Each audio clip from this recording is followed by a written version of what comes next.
বাঙালি বনেদি বাড়ির পূজার মধ্যে শোভাবাজার রাজবাড়ির পূজা অন্যতম। আজ আমি শোনাব শোভাবাজার রাজবাড়ির দুর্গাপূজার ইতিহাস। আজ শুভ সপ্তমী, আমি গিয়েছিলাম আজ শোভাবাজার রাজবাড়ি। আপনারা দেখতে থাকুন শোভাবাজার রাজবাড়ি, সেই সঙ্গে শুনতে থাকুন পূজার ইতিহাস। শোভাবাজার রাজবাড়ির পূজার সাথে জড়িয়ে আছে এক ঘৃণিত ইতিহাস। যদিও বাঙালি সেই ইতিহাস মনে রাখেনি, কালে কালে এই পূজা হয়ে উঠেছে শহরের অন্যতম ঐতিহ্যবাহী পূজা। 1757 খ্রিস্টাব্দ নবাব সিরাজদৌল্লার পতনের পর মির্জাফর বাংলার মসনদে বসেছিলেন, কিন্তু এর সাথে লাভবান হয়েছিলেন আরও দুই ব্যক্তি। ইংরেজদের সাহায্য করার জন্য নবকৃষ্ণ রায় ও রাজা কৃষ্ণচন্দ্র ইংরেজদের বিশেষ আস্থাভাজন হয়ে ওঠেন। নবকৃষ্ণ রায় সামান্য মুন্সি থেকে রায় বাহাদুর খেতাবে ভূষিত হন। 1757 সালের পলাশী বিজয়কে স্মরণীয় করে রাখতে ও বাঙালি মননে ইংরেজদের বিশ্বাসযোগ্যতা বাড়ানোর জন্য শুরু হয়েছিল শোভাবাজার রাজবাড়ির পূজা। আড়ম্বর আর জৌলুসে ঢাকা পড়ে গিয়েছিল ইতিহাসের কালিমা। শোনা যায় এই পূজা উপলক্ষে লর্ড ক্লাইভ নবকৃষ্ণকে 101 টাকা দক্ষিণা পাঠিয়েছিলেন। এখন আসা যাক শোভাবাজারের পূজার কিছু রীতিনীতি। সপ্তমীর দিন থেকে এখানে পূজা শুরু হয়। প্রথমে হয় কলাবউ স্নান। শোভাযাত্রা করে নবকৃষ্ণের জোড়াও খাটে কলাবউ স্নান করানো হয়। আগে শোভাযাত্রায় থাকতো সোনার ছাতা, রূপার লাঠি। ফোর্ট উইলিয়াম থেকে 200 জন স্কট হাইল্যান্ডার শোভাযাত্রায় অংশগ্রহণ করত। এখন অবশ্য সেই জৌলুস নেই।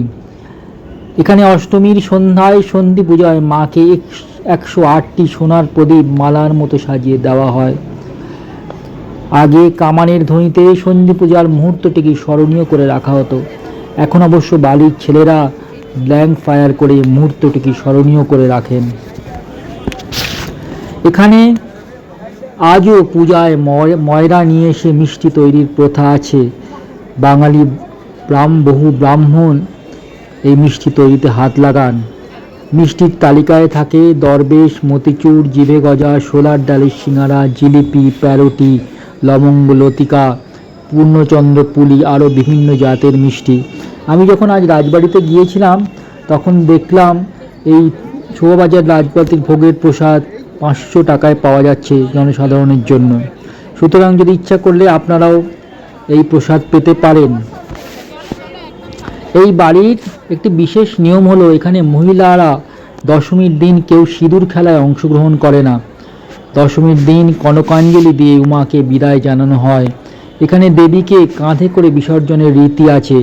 বিসর্জনের পর সবাই ফিরে এলে সকলকে শান্তির জল দেন পুরোহিত। তারপর সকলে কুলদেবতা গোপীনাথকে প্রণাম করে। এরপর পুরোহিত কুলদেবতার গোপীনাথের ধুতির টুকরো বাড়ির সকল পুরুষ সদস্যের মাথায় ও মহিলাদের কাঁধে বেঁধে দেন। এরপর চলে মিষ্টিমুখের পালা। মিষ্টিমুখ কোলাকুলির মধ্য দিয়ে বাঙালি ট্র্যাডিশনাল বিজয়া পর্ব শুরু হয়। এই ছিল আজকের শোভাবাজার রাজবাড়ির পূজার ইতিহাস। ভিডিওটা যদি ভালো লাগে তবে আপনাদের কাছে লাইক, সাবস্ক্রাইব, শেয়ারের দাবি রাখলাম। 2025 সেই দুর্গোৎসব আপনাদের সবার কাছে হয়ে উঠুক আনন্দময়। ভালো থাকবেন। নমস্কার।